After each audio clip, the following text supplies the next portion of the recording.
Hello and welcome to Threefold Herbal Healing. I'm herbalist Leo Sade. I help people who struggle with chronic condition grow their health from the roots up.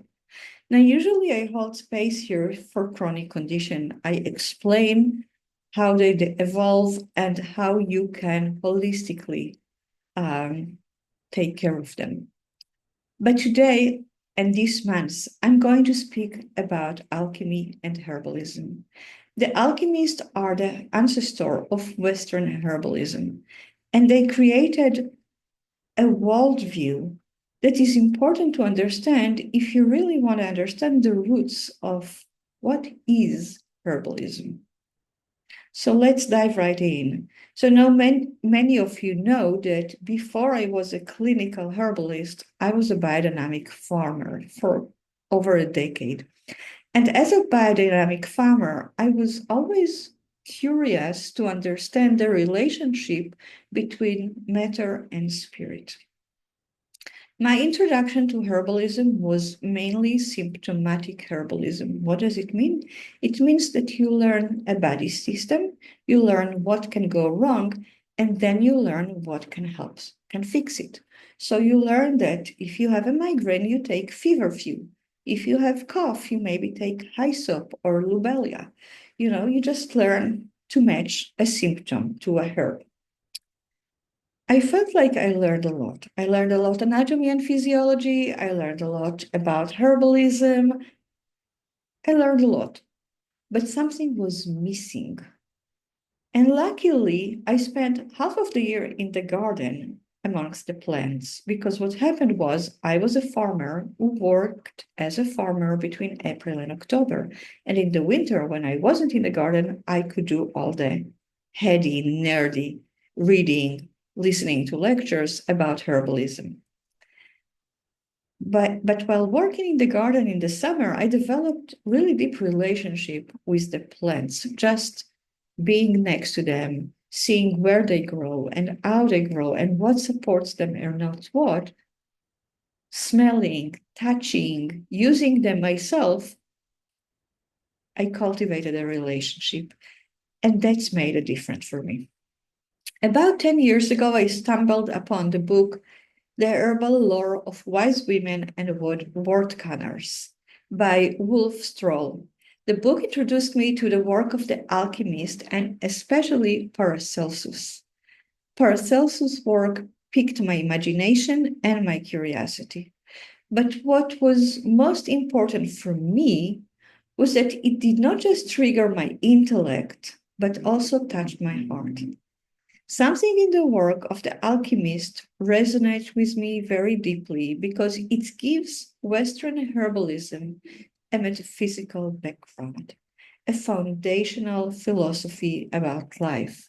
We have this in Ayurveda, the traditional Indian, with the Mahabharata. We have this in Chinese traditional medicine, and it's not talked a lot about in Western traditional herbalism, but we do have it in the history of the Western herbalist. So that's what we are going to explore. So, what really is alchemy? Alchemy is a tradition of observation and transformation that combines matter and spirit, the sacred and the profane. Alchemy is a consciously assisted evolution. In some way, you can say that we are all alchemists because we all constantly develop, transform, and evolve. But most of us, I know about myself, lack the openness and the wakefulness of consciousness to actually see or acknowledge the divine that the alchemists could see while they evolved, while they watch nature. Traditionally, alchemists work with minerals, metals, plants, and animals in their practice. They thought ways to initiate transformation. Now, in nature, transformation might take thousands of years. The way the water smooths a stone until it's all rounded and smooth. But the alchemists try to accelerate those processes in the laboratory. Alchemical philosophy combines scientific, medical, and spiritual or religious philosophy to create a unity. Now, renewing the alchemical unity is essential nowadays. Science speaks in a total different language from spiritual, religious people, and we see it happening everywhere online, on social media, this argument between science and spirit, religion and science, kind of. And part of it is because we don't speak the same language. Even inside science, even inside the medical system, there is no agreement about language, concept, and jargon that people use. So they can't come to an understanding that creates a unified worldview from different perspectives. Alchemy provides those different worldviews to create a philosophy that describes the natural world and the divine patterns in nature. From an holistic perspective, the human is always whole. Sickness happens when the body is trying to adapt to changes in the inner and outer environment. Medicine do not heal the body. Instead, when a medicine is administered, it reminds the body of its own integrity and draws the map for returning back to whole, not just on the physical level, but also on the mental, thought, emotional level. The perspective on illness, medicine, and health is rather humbling. It takes the health practitioner from its pedestal down and put it back in its rightful place as a mediator. Transformation is like the process of death and rebirth. It is symbolized by the snake, which is reborn every time it sheds its skins. The snake eating his own tail is a symbol of the eternal cycle of life and death. The same snake, intertwined around a staff, evolved to become the symbol of medicine. A coincidence? I don't think so. So, where are the roots of alchemy? Where did it come from? Alchemy originated in Egypt, which in antiquity was a center of trade between Arabia, India, and China on the east, and Greece and Europe on the west. People, spices, silk, and knowledge met and traded in Egypt. So it was a huge hub of a lot of wisdom. Egypt was called Kimia, or the Black Land, because once a year the Nile would flood the valley in which it flows and deposit black sediments that the Egyptian called chem. The chem fertilized and rejuvenate the soil. Chem loosely translates to the Black Land. Black is the relative void that existed before creation.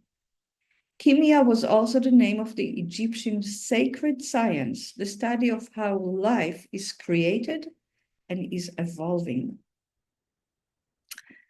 In our modern mind, we imagine the men and women of antiquity driven by anger and pain, learning the virtues of plants by trial and error. Just as we conduct experiments in a laboratory today and we try and we prove what we want to prove, we don't prove what how it goes in the lab. But in reality, all culture describe how seers could see the phenomena and the divine qualities behind it. Through initiation, the people of antiquity could raise the veil between the material world of object and the spiritual world of forces and processes. They could perceive the ongoing divine processes of creation of the universe. The body of knowledge of Kimia was transferred from Thoth, who was considered the master of both physical and the divine. He is the equivalent of Hermes, or in his other name, Mercury, the messenger of the gods who brought science, language, medicine, and astronomy to human beings. So much wisdom. After the Roman Empire pillaged and destroyed the ancient culture of Egypt, the alchemists fled to Arabia. In Arabia, Kimia received the prefix al because it was considered a sacred body of knowledge and practice. Al comes from Allah, the Muslim god or creator, and expressed the sacredness of alchemy. In modern times, alchemy became chemistry. Studying the history of alchemy, you can see the degradation of the science from sacred philosophy and practice to a materialistic science, from the priest of Egypt to the chemist in the lab. In the same way that herbalism became pharmacology, the meaning behind the physical processes is lost, and we are left with only the physical shell. The meaning is what connects the processes to the entire nature. We lost the understanding of patterns of transformation that makes the many one. And we are going to talk a lot this one about the many and the one, the mystery of the many and the one. So let me give you an example. Picture a snowy mountain. The sun warms the snow. The snow melts and flows downhill into the valley, forming brooks and rivulets. The river flows into the ocean, and now the ocean becomes the mountain and the valley. The sun warms the ocean, so the water evaporates into the sky. The water condenses into the clouds, and rain that nourish plants water the plants. We eat the plants or use their medicine. So now the mountains, the valley, the ocean, the plants have become who we are. Now we extract our waste products or we poop and nourish the earth. And when we die, we return our bodies to the earth. We are part of a cycle of life. We are far more than just our individual. We are part of a cosmic cycle. We are the one and the many all at once.